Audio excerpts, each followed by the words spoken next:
Hey, my name's Impasta. As you can see, I got a haircut. This game is called Megalith. It is another game by the same developer as the Milk series that we just went through. Must not sleep. I get up from the ground.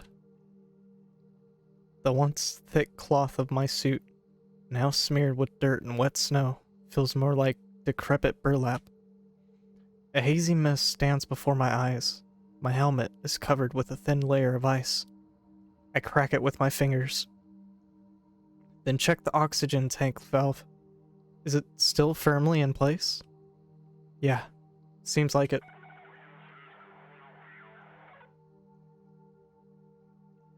I hear sounds coming from the speaker. I copy. At the tunnel exit. No, nothing. How long do I have to keep moving?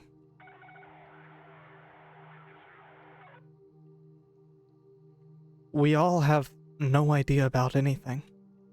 Well, there's been nobody to take care of planning routes and drafting maps for years now. Everything around me is changing, moving, falling apart. All I have is a list of landmarks along my way. The first of them is an old chicken farm.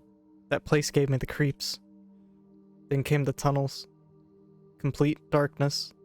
I had to use my voice to find my way around here. Further ahead is pumping station, with the factory and the old digging site behind it, and the bridge that I need to cross to reach my destination. I have no clue how difficult the road ahead of me was, so I tighten the belts of the oxygen tank on my back. I can't waste time.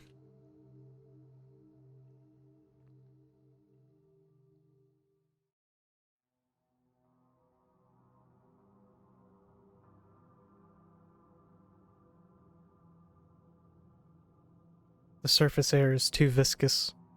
I spend a lot of energy on every step. Sometimes, my legs refuse to carry me. In moments like that, I just fall flat on my face and start crawling. In these rare moments, I can hear sounds coming from the freezing soil, sounds that vaguely resemble coughing.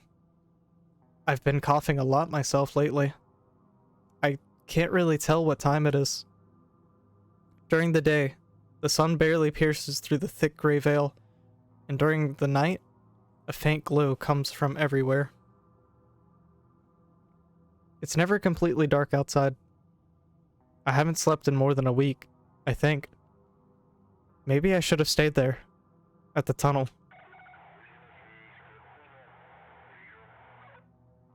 I copy. I've left the tunnel, scouting my surroundings. No, nothing.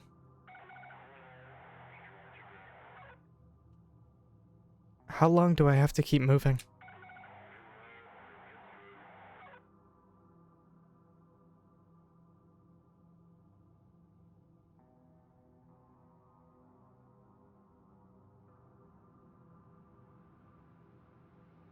I see the factory ceiling. It's the next landmark on my way. All the windows are boarded up from the inside. I wonder how many people I'll find there. Frozen to death? I've counted at least 20 of them during my short journey, while hundreds and thousands of them are still hidden from my view. All these bumps in the middle of a smooth road that I would occasionally stumble over. Bony fingers and eyes, wide open from fear, encased in the icy surface. Tall factory walls cover half of the sky. I look around, searching for another way. Once gargantuan, and now thin and short, trees surround the factory from all sides, frozen in agony. Covered in ice, they form an impassable stockade. There's no use going there. I copy. At the factory entrance, there's no way around it. I'll try to find a way through. Or maybe I shouldn't?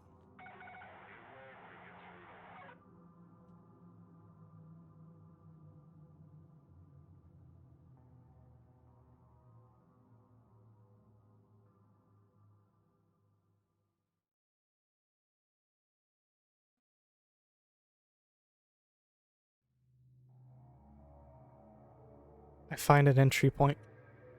The walls, oppressive and bleak, look down on me. They moan from their own weight, crack under it. It feels like they only have one wish, to move closer to each other and form a single entity. I need to keep going.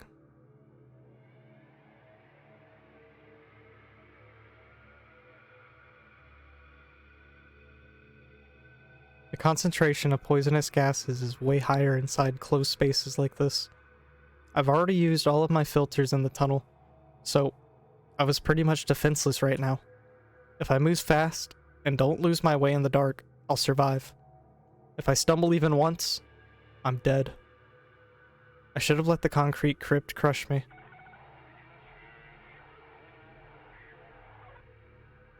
I copy. I found a way. Thinking about my next move. I think I'll be stuck here for a while. Can you send help?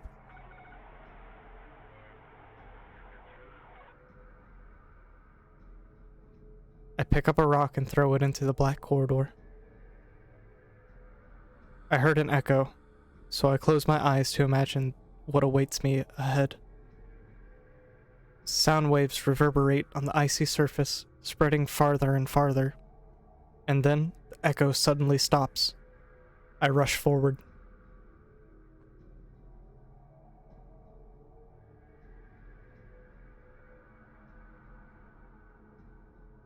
After leaving a long, thin corridor behind, I come out into the spacious production hall.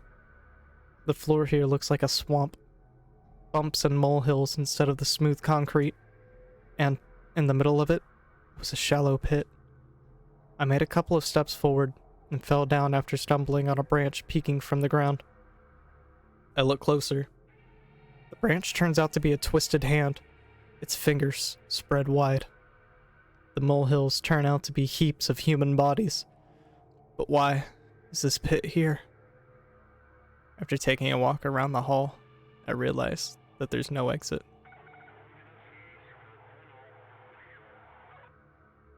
I copy.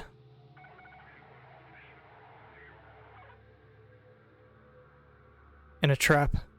I can't go further, but I won't turn back either. My last filter is dying.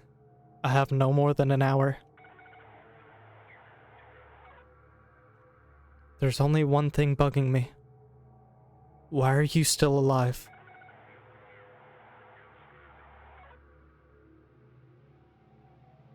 I have an idea, though.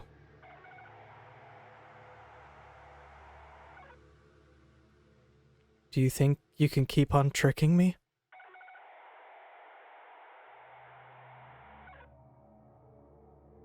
Nobody made it out of the tunnel. Nobody but me. I take off my helmet and throw it to the ground. Glass immediately shatters, along with the ash-filled breathing mask. I finally take a deep breath, letting the poison invade my body. I'm the last person in the world.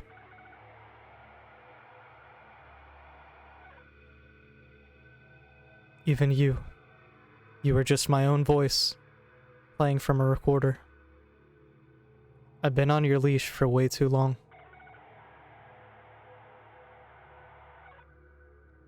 I unstrap the heavy tank from my back. It falls with a resounding thump. God, I haven't slept for so long.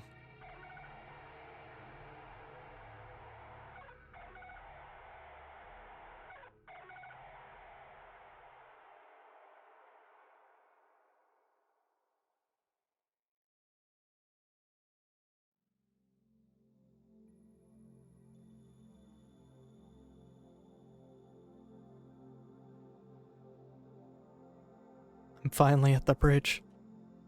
I effortlessly managed to get out of the factory and walked around the dig site from the north. Ahead of me was a long straight road with no intersections. Soon, I'll be on the other side.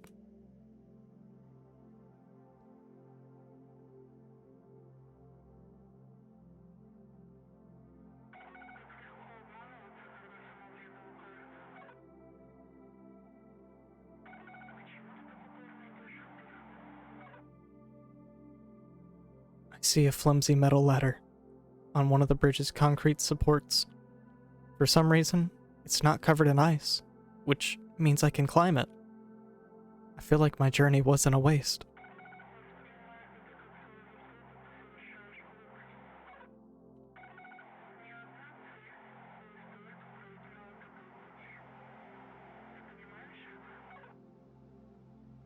Megalith is always before my eyes now, as if real. I can hear your voice now. Isn't this enough? Isn't this worth it?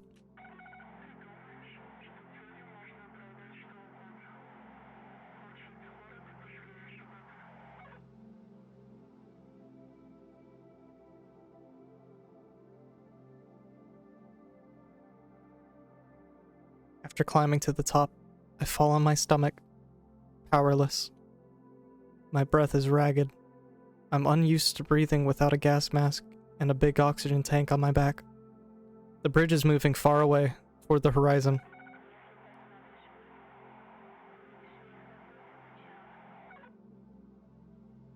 There's no point to do that. Every step stops existing as soon as you take the next one.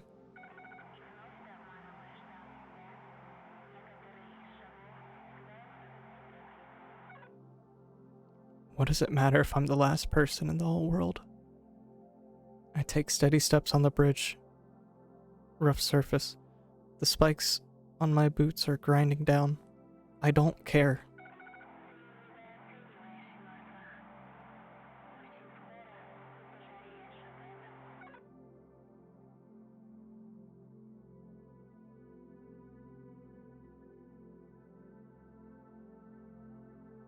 I've been walking for several days.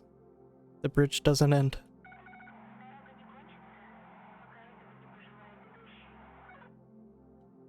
I know.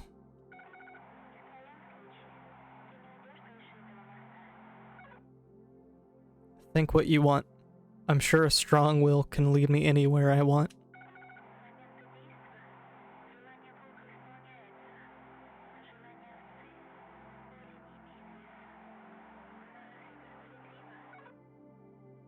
Wolves act on instinct.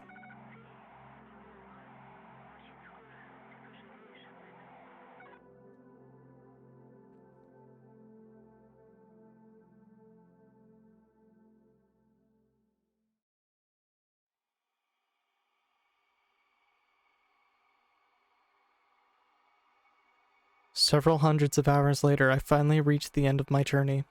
The bridge cuts off right in the air. Without a second thought, I step into the abyss.